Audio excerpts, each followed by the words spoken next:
অনেক মানুষ আছে বলে যে আমার অর্থ আছে, কোটিপতি আছে, কোটি টাকার বাড়ি আছে, কোটি টাকার গাড়ি আমার গ্যারেজে আছে, আমার কিসের অভাব? আমার তো কিচ্ছুর অভাব না। এক মহিলা খুব গৌরবেরা সেই কথাটা বলে যে আমার কোনো কিছুর অভাব নেই। তো একদিন এক হুজুর ডেকে আনছে, আনার পর ওই মহিলার 5টা ছেলে আছে আর 5টা মেয়ে আছে। ওই মহিলা অনেক পুঁজিপতি, বয়স হয়ে গেছে। তো হুজুরের কাছে যাইয়া সে এই গল্পটা বলে যে আপনি আমার হুজুর, কোনো কিছুর অভাব নাই, 5 ছেলে মেয়ে, 5টা ছেলে, 5টা মেয়ে, আর আমার কোটি কোটি টাকা, আমার সব কিছুই আমার আপন, আমার তো কোনো কিছুর অভাব নাই আর কোনো কিছু আমার কম না। আপনি কথাটা বুঝে শুনে বলছেন তো? হ্যাঁ, আমি কথাটা বুঝে শুনেই বলছি। হয় তাহলে আপনাকে একটা পরীক্ষা দিতে হবে। আপনি যদি সেই পরীক্ষাটা দেন তাহলে আপনি বুঝতে পারবেন এই দুনিয়াতে কে আপনার আপন আর কে আপনার পর। আপনার তো 10টা ছেলে মেয়ে, তাই না? তো হ্যাঁ, তাহলে আমি আপনাকে একটা কথা বলবো, সেই কথাটা আপনার রাখতে হবে, অবশ্যই আপনার কথাটা রাখতে হবে। তো আপনি কী কথা বলবেন তাহলে বলেন, অবশ্যই রাখবেন, চেষ্টা করবো রাখার জন্য যদি সম্ভব হয়। তখন সে বলে আপনি 1 ঘন্টার জন্য মৃত্যুর অভিনয় করবেন, 1 ঘন্টার জন্য, মানে আপনি 1 ঘন্টার জন্য মরে গেছেন এটা অভিনয় করবেন। আপনি বলছেন না আপনার কোটি টাকা আপন, 10টা ছেলে মেয়ের সব আপন, আপনার কোনো কিচ্ছুর অভাব নাই, কোটি টাকার গাড়ি, খুব গৌরব দেখাইতেছেন, আমি হুজুরের কাছে আইসা, তাই আপনার একটা পরীক্ষা আমার দিতে হবে। দেওয়ার পরেই আপনি পরেরটা আমি পরে বলব। তাহলে কী পরীক্ষা দিতে দেবো বলেন, আমি প্রস্তুত আছি। তখন সেই হুজুরে বলছে আপনি 1 ঘন্টার জন্য মৃত্যুবরণ করবেন, আর আমি আপনার 10টা ছেলে মেয়েকে ডাক দিব, আপনার আশেপাশে আত্মীয় স্বজন যারা আছে, আপনি যাদেরকে দান খয়রাত যা কিছু আপনি করছেন মন থেকে, সবাইকে আমি ডাক দিব। দেওয়ার পর সবাইকে এলান করে দিব এই ব্যক্তি মারা গেছে সাপের ছোবলে।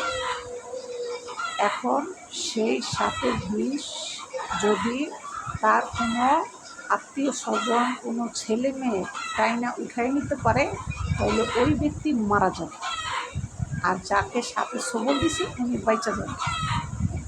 এরকম করে এলান করার পর তার 10 ছেলে মেয়ে দৌড়ে এসে মার কাছে আসার পরে, এখন মা কাছে আসার পরে হুজুরের প্রশ্ন করতেছে ছেলেমেয়েরা, আচ্ছা হুজুর কী হয়েছে ঘটনা কন্ত খুইলা? আপনার মা এই রাস্তা দিয়ে যাইতে নিষেধ করে একটা সাপে তার সবল মারছে পায়ে, মানে পায়ের ভিতরে সবলের দাগ দিয়ে রাখছে, পায়ে সবল মারছে। এখন হ্যাঁ, যদি কোনো ছেলে মেয়ে থাকে এই বিষটা চুইসা উঠাইয়া সে নিলে সে মারা যাবে, তার মা বেঁচে যাবে। তখন সে তার প্রত্যেকটা ছেলে মেয়ে, তার 10টা ছেলে মেয়ে এক কথায় উঠতে দিতেছে, আমার মার বয়স হয়ে গেছে, আমার মা মরে গেলে আমি কী থাক, আমার মা মরেই যায়, কারণ আমার ছেলে মেয়ে ছোটো ছোটো, মানে আমরা যদি মেরে যাই এদেরকে কে দেখবে? মা কিন্তু সে সব কথা শুনতেছে, সাদা কাপড় দিয়ে মারা ঢাইতে রাখছে। তখন মা বলল, এবার বাচ্চা কথা, এদেরকে অনেক টাকা পয়সা দিয়ে উনি সহযোগিতা করছে। এখন বলছে ওনাদের কাছে বলে আপনারা কি হয় 20টা টাইনা নেন, নিলে আপনার মারা যাবেন, উনি সুস্থ হয়ে যাবেন। ওনার সবারই একই কথা, হ্যাঁ বয়স হয়েছে, মরে গেছে, ভালো হয়েছে, সাপে সবলে মরছে, আল্লাহ জান্নাতবাসী করে দোয়া করি। সবাই এই কথাটা বলে যার যার মতো সবাই চলে গেছে, কেউ তার পাশে নাই। হ্যাঁ, তখন তার বাড়িতে কাজ করে, ওই মুরব্বীর বাড়িতে কাজ করে এক মহিলা। সেই মহিলা শুধু তার কাছে রয়েছে। আর রয়েছে ওই মহিলার যে জন্ম দিছে মা, সেই মা রয়েছে তার কাছে। তার মা খবর শুনে দৌড়ে আইছে, হুজুর দেন দেন দেন, হুজুর কোন জায়গায় সবর দিছে আমার মাইয়ারে, আমি সেই জায়গা, আমি চুইসা রক্ত উঠাইয়া আমি খাই, আমি মেরে যাই, হুজুর আমার মেয়েরে তারপরে বাঁচানোর ব্যবস্থা করেন। মা অঝরে কান্না করতেছে, চোখ ভাসায় ফেলাইছে কাঁদতে কাঁদতে। তখন মা বুঝলো যে এই পৃথিবীতে যদি কোনো মানুষ আপন হয়ে থাকে, সেটা হচ্ছে একমাত্র গর্ভধারিণী বাবা মা। ছেলে সন্তান, আত্মীয় স্বজন, পাড়াপড়শি যত মানুষ আছে, কেউই মূলত আপনার আপন না। আপনি কখনো এই গৌরব করবেন না যে আমার অর্থ আছে, আমার অনেক টাকা পয়সা আছে, আমি অনেক কোটিপতি, আমি এরা এটা দিচ্ছি, ওরা এটা দিচ্ছি, আমার কিসের অভাব। এবার দেখছেন আপনার কিসের অভাব, হুজুর হাতের চোখে আঙ্গুল দিয়ে দেখাই দিচ্ছে, এবার বুঝছেন। তাহলে এবার বুঝে দেখেন এই পৃথিবীতে কে আপনার আপন আর কে আপনার পর, বুঝছেন। টাকা থাকলে, পয়সা থাকলে, কোটি কোটি টাকার মালিক হইলে, কোটি টাকার গাড়ি আপনার বেঁধে থাকলে কোনো কাজ হবে না।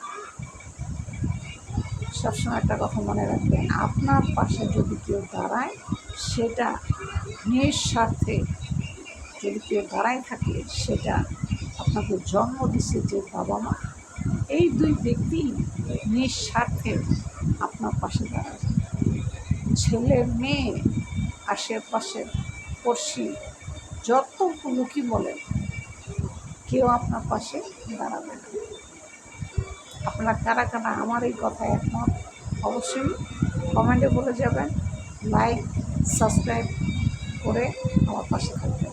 আজ এই পর্যন্ত, ভালো থাকবেন, আল্লাহ হাফেজ।